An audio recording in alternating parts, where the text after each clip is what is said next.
नमस्कार, जनप्रवास सुपरफास्ट में आपका स्वागत है और मैं हूं अखिलेश सिंह।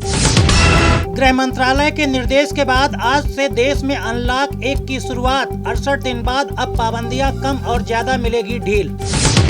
अभी भी कंटेनमेंट जोन में 30 जून तक पहले की तरह सख्ती रहेगी जारी। अब एक राज्य से दूसरे राज्य जाने के लिए नहीं लेना होगा पास। 8 जून से शुरू होगी रीओपनिंग, खुलेंगे होटल, मॉल, रेस्तरां और धर्म स्थल। Metro rail, cinema hall, swimming pool, park, theatre, auditorium रहेंगे बंद। मध्य प्रदेश ने 15 जून तक के लॉकडाउन बढ़ाने का लिया फैसला। जून के आखिरी तक राज्य को बंद रखेंगे पंजाब और तमिलनाडु। अनलॉक 1 में 200 स्पेशल ट्रेनों की हुई शुरुआत। पहले दिन 1,45,000 से ज्यादा यात्री करेंगे यात्रा। यूपी में सुबह 9 बजे से रात 9 बजे तक खुलेंगे सभी बाजार। कंटेनमेंट जोन के बाहर सभी ऑफिस को खोलने की मिली अनुमति। यूपी सरकार ने आज से शुरू किया रोडवेज बसों का संचालन। सीएम योगी बोले, अभी सड़कों पर उतारी गई हैं 7,500 बसें। बसों में थर्मल स्क्रीनिंग के बाद ही यात्रा करने की होगी इजाजत। सैनिटाइज बसों में सीटों की संख्या के बराबर ही बैठ सकेंगे यात्री। गौतम बुद्ध नगर डीएम सुहास ने बॉर्डर बंद रखने का दिया निर्देश। कहा, दिल्ली से आने वाले लोगों से जिले में बढ़ रहे हैं कोरोना केस। अनलॉक 1 में हरियाणा ने दिल्ली गुरुग्राम बॉर्डर पर दी छूट। आज से दोनों राज्यों के बीच शुरू हुई वाहनों की आवाजाही। कोरोना संकट को लेकर मोदी सरकार की कैबिनेट बैठक आज। महामारी से बढ़ते केसों पर कैबिनेट में हो सकता है बड़ा फैसला। जासूसी करते रंगे हाथ पकड़े गए पाकिस्तानी उच्चायोग के 2 अधिकारी। दोनों पाक अफसरों को 24 घंटे के भीतर भारत छोड़ने का निर्देश। भारत ने दोनों अधिकारियों को घोषित किया अवांछित व्यक्ति। दिल्ली में फर्जी भारतीय नागरिक बनकर चला रहा था जासूसी का खेल। जासूसी मामले में भारत की कार्रवाई से बौखलाया पाकिस्तान। इस्लामाबाद में भारतीय दूतावास के अधिकारी को भेजा सम्मन।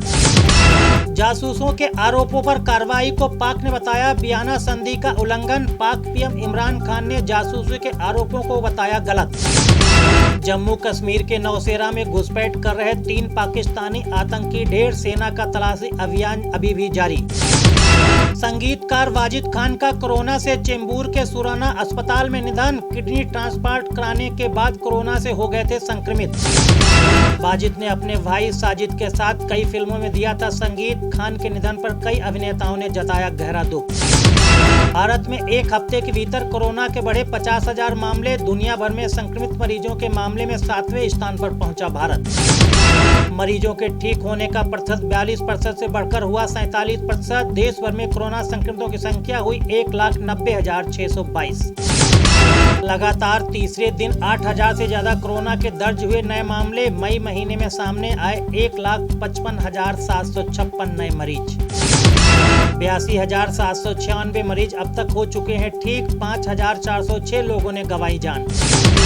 महाराष्ट्र में सबसे ज्यादा 67,655 हुई कोरोना संक्रमितों की संख्या। अब तक 2,286 लोग तोड़ चुके हैं दम।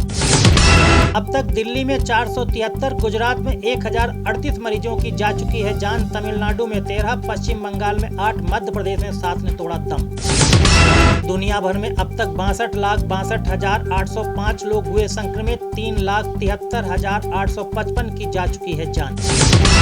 दुनिया भर में 28,46,523 संक्रमित मरीज हो चुके हैं स्वस्थ। अमेरिका में सबसे ज्यादा 18,37,170 लोग हो चुके हैं संक्रमित। दूसरे स्थान पर ब्राजील में 5,14,849 हुई कोरोना संक्रमितों की संख्या। तीसरे स्थान पर रूस में अब तक 4,05,443 दर्ज हो चुके हैं मामले। ब्राजील को 1,000 वेंटिलेटर्स देगा अमेरिका। पहली खेप में भेजेगा हाइड्रोक्सी क्लोरोक्विन की 20 लाख टैबलेट। अनलॉक 1 के बाद भी दिल्ली, नोएडा, गाजियाबाद बॉर्डर है सील। जिला प्रशासन चेकिंग के बाद शहरों में करने दे रहा एंट्री। यूजीसी नेट और जेएनयू प्रवेश परीक्षा आवेदन की बढ़ाई गई तारीखें। एचआरडी मंत्री पोखरियाल ने 15 जून करने का जारी किया निर्देश। दुनिया में सबसे ज्यादा कर्ज लेने वाला देश बन सकता है पाकिस्तान। पीएम इमरान खान ने $15 अरब विदेशी लोन लेने की है घोषणा।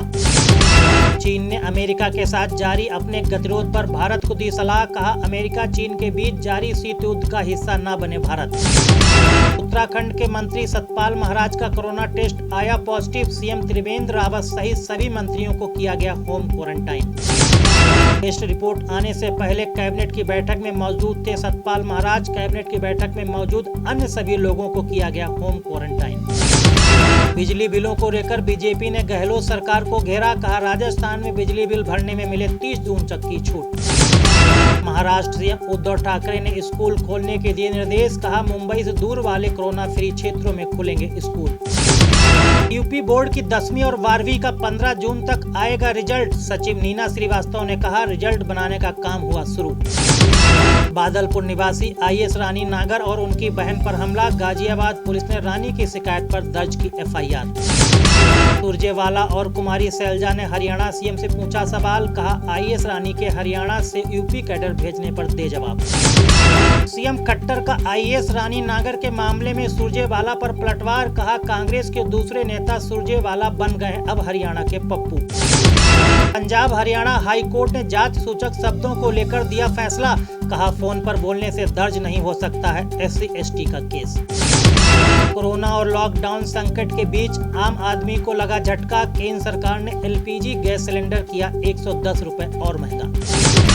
गंगा दशहरा पर यूपी के प्रयागराज में लौटी संगम के तट पर रौनक, श्रद्धालुओं ने गंगा और यमुना के संगम पर लगाई आस्था की डुबकी। झारखंड कांग्रेस विधायक अंबा ने हजारीबाग में सभा को किया संबोधित, लॉकडाउन तोड़ने के आरोप लगने पर खुद की सभा होने से किया इनकार। बिहार सरकार के कृषि विभाग में सामने आया प्रमोशन घोटाला, 10वीं पास बनाया अधिकारी और ग्रेजुएट को बना दिया कर्मी। अनलॉक 1 के पहले दिन ही बढ़त के साथ खुला बाजार, 33,000 के करीब सेंसेक्स, निफ्टी 9700 के पार। अनलॉक 1 के लिए दिल्ली सरकार तैयार, रणनीति और कायदे कानून पर आज सरकार जारी करेगी नीति। मौसम विभाग ने जारी की चक्रवाती तूफान की चेतावनी, गुजरात और महाराष्ट्र में हो सकती है भारी बारिश। अरब सागर के पश्चिमी तट पर बन रहा है कम दबाव का क्षेत्र, 24 घंटे में चक्रवाती तूफान का ले लेगा रूप। कोरोना से संक्रमित 9 माह के मासूम ने दिल्ली एम्स में तोड़ा दम, सबको लावारिस ही छोड़ गए माँ बाप। जनप्रवाद सुपरफास्ट में इतना ही, देखते रहिए जनप्रवाद। नमस्कार।